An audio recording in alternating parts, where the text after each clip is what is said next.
Сандар жалпы жай және құрама болып екі түрге бөлінеді. Жай сандар дегеніміз сол тек қана өзіне және бірге бөлінетін сандар. Ол сандарға мысалы ең кішісі 2 болады. 2 ол 2-ге бөлінеді және 1-ге бөлінеді. Бірді қарастырмаймыз, бірді жай санды құрама сандарға жатқызбаймыз. 3 те жай санға жатады. Себебі 3 ол 3-ге бөлінеді және 1-ге бөлінеді. Бұл қарапайым жай сандар. Ары қарай 4 саны. 4 уже қараңыздар. Ол 4-ге де 1-ге де бөлінеді және ол 2-ге бөлініп кетті. 2-ден артық бөлгіші бар. Яғни ол құрама сан болып кетеді. 5 саны ол 5-ге және 1-ге бөлінеді. Ол жай сан болады. 6 санын қарайық. 6 ол 1-ге, 2-ге, 3-ге және 6-ға бөлінеді. Яғни ол құрама санға жатады. Ары қарай 7 санын қарайық. 7 ол жай санға жатады. Себебі ол тек 1-ге және 7-ге бөлінеді. Келесі 8 саны. 8 ол 1-ге, 2-ге, 4-ге және 8-ге бөлінеді. Значит, ол құрама санға жатады деген сөз. Енді осымен түсінікті деп ойлаймын. Енді сіздердің кітаптарыңызда жай сандардың кестесі былай берілген. Жай сандардың өзара осындай кестесі бар. Бұлар тек қана бірмен өзіне бөлінеді. Бөлгіштер мен еселіктері дегеніміз не дегенді түсініп кетейік. Енді еселік деп алатын болсақ, мысалы 4 санының еселігі дейтін болсақ, ол 4-тің өзі болады. 4-ті 1-ге өтсек 4, 4-ті 2-ге өтсек 8. Бұл еселеніп жатыр. 4 саны еселеніп жатыр. 4 санын қарастырып жатырық. 4-ті 3-ге өтсек 12, 4-ті 4-ге өтсек 16, 5-ге өтсек 20 еселеніп осылай кете береді. Яғни 4 санының еселіктері мына сандар 4, 8, 12, 16, 20 деп кете береді. Енді 4 санының бөлгіштері дегеніміз не? Бөлгіштері. Яғни 4-ті қандай сандарға біз бөле аламыз? Біз 4-ті 1-ге бөле аламыз, және 2-ге бөле аламыз, және 4-тің өзіне бөле аламыз. Бөлгіштері осы болады. Еселік дегеніміз ол еселеніп көбейе беретін сандар, ал бөлгіштері ол жаңағы саннан кіші сан немесе сол санның өзі жатады деген сөз. Енді мынадай тапсырмаларды қарастырайық. 135-ші есепте бірінші есебінде 103 санына еселік 3 таңбалы сандардан тұратын натуралдық сандар тізбегін жаз дейді. Мысалы, біріншісі 103-тің өзін жаза алайық. Келесі еселігі дегеніміз 2-ге көбейтіп жазайық, 206 болады. Одан 3-ге көбейтсек, осы 103-ті көбейтеміз. 309 болады. 103-ті 4-ге көбейтсек 412, 5-ге көбейтетін болсақ 515, солай кете береді.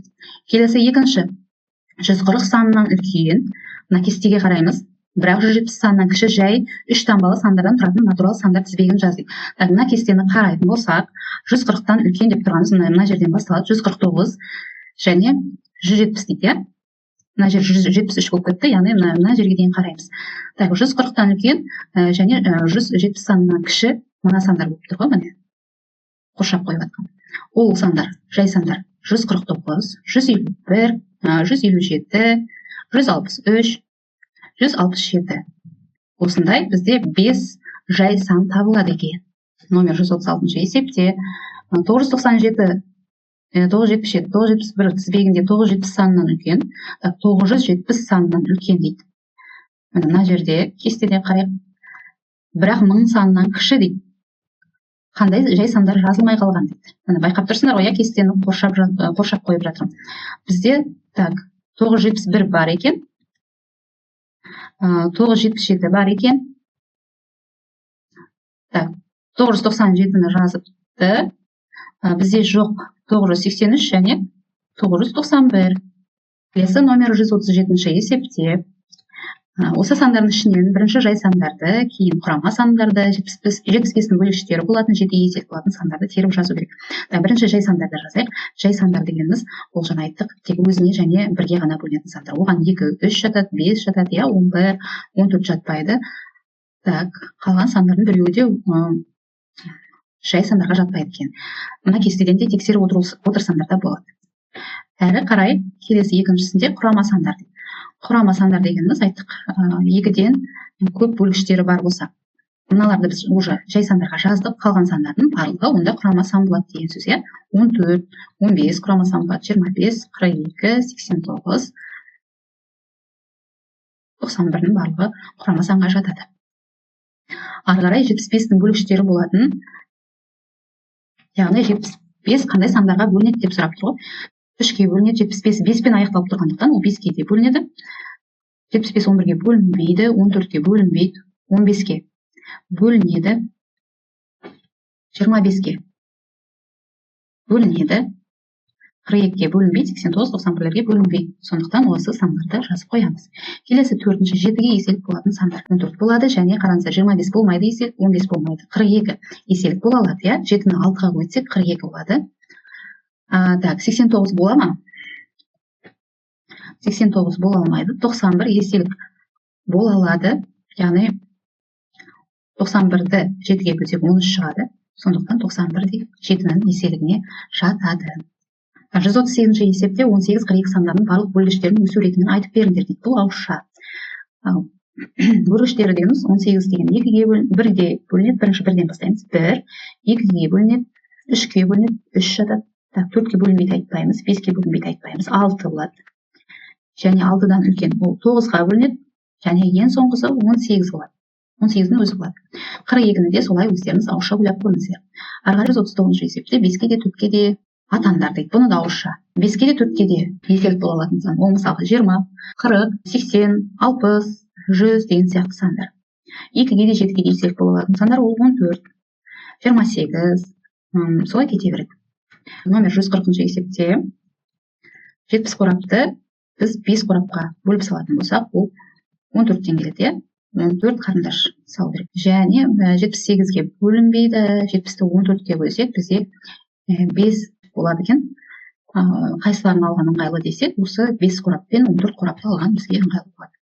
141-ші есепте 22.088-ге 502-ні бөлуге бола ма дейді. Тексереміз. Бұл жерде бұрыштап кәдімгідей бастауыштан білетін тақырыптарымыз. Осыны бұрыштап бөлеміз. Үтірін ажыратып аламыз. 4-тен келеді, 8 болады, 0, 20 болады. Бұл жерде 2, 0, 0, 8. Тағы да 502-ге бөлетін болсақ, ол 4-тен келеді. Яғни 0 шығып тұр, бұл бізде болады екен. 44 шығады. Дұрыс бұл. Дәл солай келесінің барлығын тексеріп шығамыз. Еселігі бола алмайды. Ол үшін жаңағы 65.667-ні біз бөліп көреміз. 31.3127-ге. Және оны тексереміз кәдімгі бұрыштап бөлу арқылы. Үтірін ажырата аламыз. 2-ден береміз. 14 бір ойда. 2-ні өтеміз 4 ойдағымен 5. 2-ні бірге өтеміз 2. 2 үшін 6. Азайтамыз. Онда 2, 1, 3. Мына 7-ні түсіреміз. 3127-ге бөлсек, ол 1-ден келеді. 21 болады екен. Бұл да дұрыс. Дәл солай барлығын тексеріп шығу керек. 13188-ді 24-ге еселігі бола ма тексерейік осыны. 13188-ді 24-ге бөлейік. Үтірін ажыратамыз.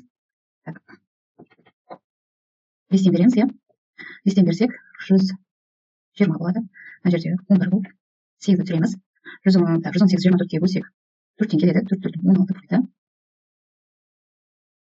2, мына жерде 8 түсіреміз. Енді 228 24-ге бөлсек, ол 9-дан келеді. 9 4 36 3 ойда.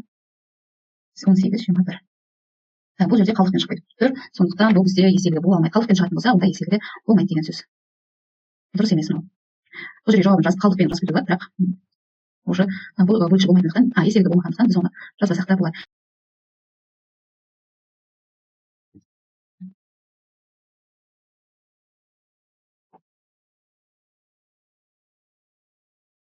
Екінші есептің біріншісін қарайық. 7 мен 27-ның арасындағы мына кестеге қараймыз.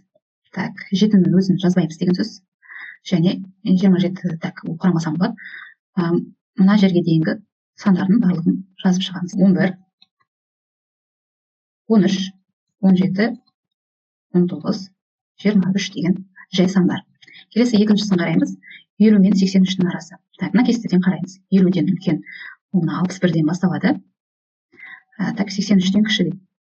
83-ның өзі жатпайды, яғни осыдан 61-ден бастап 83-ге дейінгі сандардың барлығын жазып шығамыз. 61, 67, 71, кестеге қарап отырып. 79, 73, 79. Келесі үшіншісі. 305-тен 330-ға дейін дейді. Кестеден тауып аламыз. Міне. 307, 330-ға дейін. Мына жерде 347 болып кетеді екен. Яғни бізде тек осы 3 жай сан бар. 307, 311, 313 деген. Мына кесте деген көріп отырсыздар, оң жақ жоғары жағында тұрған. Сол кесте бойынша талдап отыр. Келесі төртіншісі 918-ден үлкен, бірақ 955-тен кіші болу керек. Ол дегеніміз 919-дан басталады.